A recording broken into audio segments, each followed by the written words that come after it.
अस्सलामुअलैकुम दोस्तों, mister bird info में खुश आमदीद। आज की हमारी वीडियो का टॉपिक है कॉकटेल। कॉकटेल का जेंडर किस तरह कंफर्म करें, कॉकटेल कितने अंडे और बच्चे देता है, कॉकटेल किस मौसम में अंडे बच्चे देता है, कॉकटेल को कौन सा दाना किस मौसम में डालना चाहिए। आज हम इसके बारे में आपको आगाह करने की कोशिश करेंगे।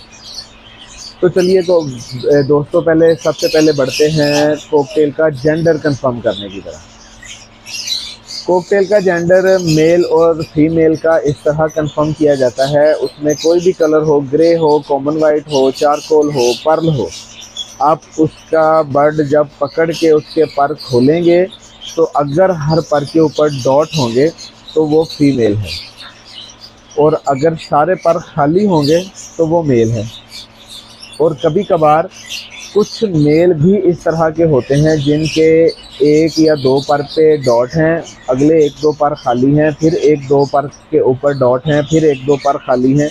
इस तरह के भी मेल होते हैं। फीमेल का कोई भी पर खाली नहीं होता, उसके हर पर के ऊपर डॉट मस्ट लाजमी होते हैं।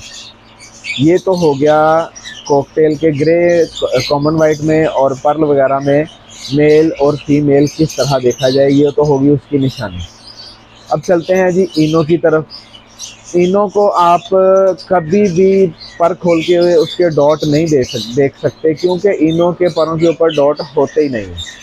आपको उसके लिए उसकी हड्डी का जोड़ देखना पड़ता है और उसकी विस्लिंग को नोट करना पड़ता है, उसके बैठने के अंदाज को देखना पड़ता है।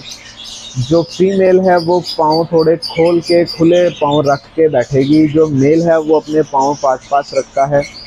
इस तरह एक तो ये निशानी हो गई। दूसरा, जो मेल है उसकी हड्डी जो है, जो हम चेक करते हैं उसको, हड्डी आपको मैं बताता चलूँ कि वो हड्डी इस तरह होती है कि करीब करीब बिल्कुल और थोड़ी सख्त और नोकदार होती है।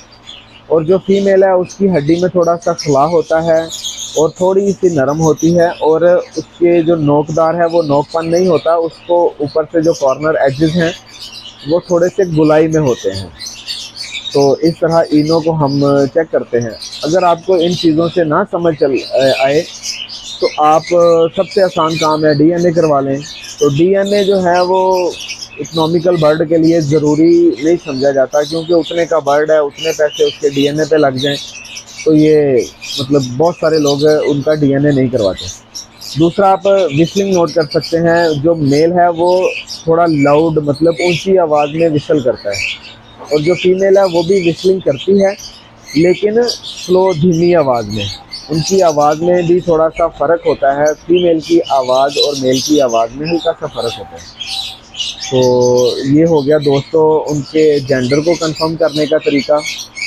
अब उसके बाद चलते हैं हम अंडे बच्चों की तरफ। अंडे कॉकटेल का जो अंडों का है मौसम, वो फुल सर्दी और फुल गर्मी नहीं होता। फुल गर्मी में भी अंडे ख़राब हो जाते हैं और फुल सर्दी में भी अंडे ख़राब हो जाते हैं। लेकिन अगर आप चाहें कि आपने पूरा साल उनसे ब्रीड लेनी है तो आपको उनको वैसा एनवायरनमेंट देना पड़ता है।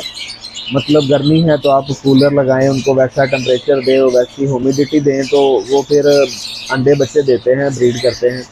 सर्दियों में भी इसी तरह अगर आप उनके एनवायरनमेंट को कंट्रोल कर सकें, उनका मतलब टेम्परेचर मेंटेन रख सकें, तो आप अंडे बच्चे ले सकते हैं। लेकिन मेरा आपको ये मशवरा है कि आपने पूरा साल किसी भी बर्ड से कभी ब्रीड नहीं लेनी, क्योंकि बर्ड आपका कमज़ोर होने लग जाता है।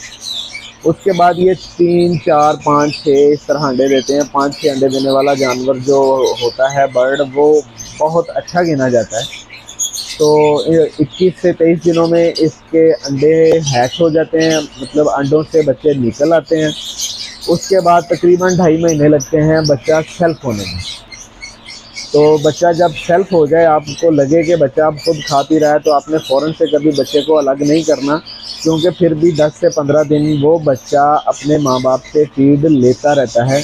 अगर फीमेल दोबारा अंडे दे भी दे तो वो अंडों पे बैठी होती है, लेकिन जो मेल है वो उनको बच्चों को फीड करवाता है। तो इसलिए मैं आपको ये मशवरा दूंगा कि आपने एकदम फ़ौरन से उनको, जब आप देखो पहली दफ़ा दाना खा रहा है जी बर्ड, तो आपने अलग कर दिया जी, ये तो सेल्फ हो गया, उसको दाना खाना भी सीखने में टाइम लगता है, हफ्ता 10 दिन लग जाते हैं, इसलिए वो टाइम उनको उनके माँ बाप के साथ ही रहने में। तो दोस्तों, अगर कुछ चीज़ें मैं भूल गया हूँ आपको बताना और आप कुछ अलग से पूछना या जानना चाहते हैं तो आप कमेंट सेक्शन में क्वेश्चन कीजिए। मैं इंशाल्लाह अगर आपको कमेंट करके उसका रिप्लाई करके आपको जवाब दे सका तो ज़रूर दूंगा, नहीं तो मैं उस पर एक अलग से वीडियो बना के आपको मतलब सेंड कर दूंगा, शेयर करूंगा, अपलोड करूंगा, तो आप उसको भी देख लीजिएगा। तो चलिए दोस्तों, उम्मीद करता हूँ कि आपको ये वीडियो इन्फॉर्मेटिव लगी होगी। अगर थोड़ी सी भी इन्फॉर्मेटिव या अच्छी लगी तो आप प्लीज़ लाइक, कमेंट और शेयर कीजिएगा और मेरे चैनल को सब्सक्राइब भी कीजिएगा। इससे मुझे हौसला मिलता है, फिर मैं आपके साथ वीडियोज़ शेयर करता हूँ। अगर आप सब्सक्राइब करेंगे, कमेंट करेंगे तो मुझे बहुत हौसला मिलेगा, तो मैं उतनी ही कोशिश करूँगा कि आपके साथ सब कुछ मिल बाँट सकूँ। तो ठीक है दोस्तों, मिलते हैं अगली वीडियो में। अल्लाह हाफ़िज़।